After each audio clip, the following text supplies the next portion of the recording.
আমার মনের গভীরে শ্রাবণের শেষ ক্ষণে মিশে আছে নীরবতা। তবে তোমাকে চাওয়ার প্রথম ভোরে আমি পেয়েছি মাধবীলতা। আমি প্রেম না, ভালোবাসায় বিশ্বাসী।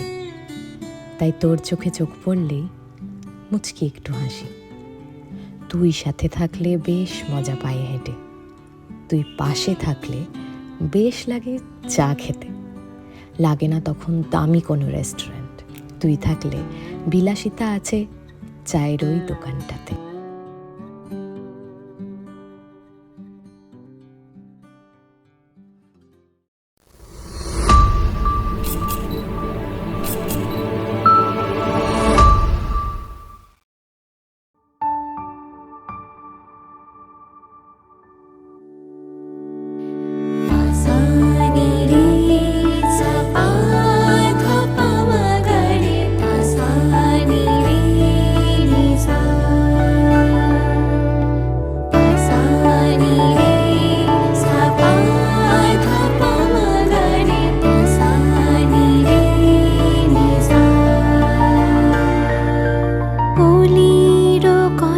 শুনে বকুল হাসি, কই তাহার